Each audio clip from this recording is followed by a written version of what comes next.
My wife Kim and I, we retired back to Sioux Falls in 2018, and when we went church shopping, it didn't take us very long because Gloria Dei is a very vibrant, multi-generational church. It's very active, and that's what we were looking for. And as I got through the initial stages of retirement, I began asking the question, what's God's intention for me now? What does He want me to do? And Gloria Dei has provided a lot of those answers, and so I'd like to share some of those with you. First one would be serving in worship. It's important that we provide a welcoming and warm atmosphere to those that might be coming to church for the first time here at Gloria Dei.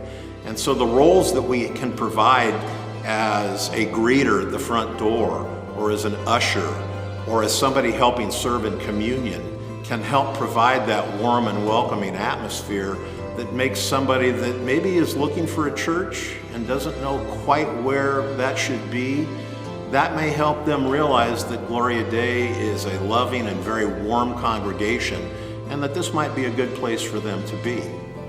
But besides serving in worship, there are a lot of other things that are more outreach ministry oriented, and I'd like to talk about some of my experiences there because I think that they really get to the heart of God's intention for my life and perhaps for your life too.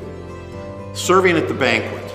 I'll share a story of me setting and sharing a meal with a gentleman that I'll call Dan. Dan was down on his luck. He had lost his job. He had had to send his wife and child to live with her parents, and he was in despair. He didn't know what to do.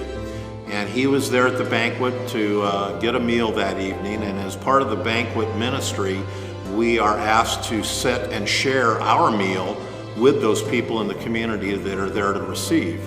And in talking to Dan, I listened to his story, and by the time we were done, Dan looked up at me and he said, "Thank you for being the only person this week that's asked how I'm doing."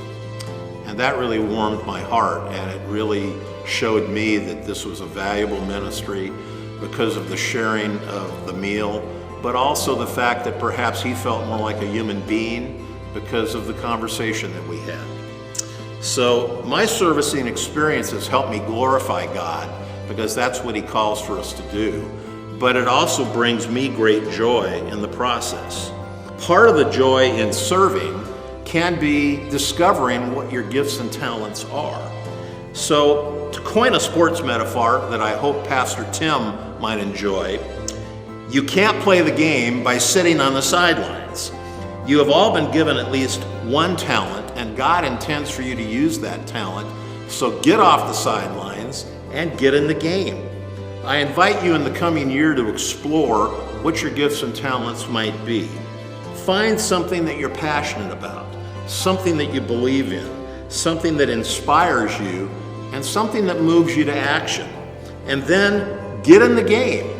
By doing so, you glorify God, and my wish for you is that you also experience the joy of serving. Thanks be to God.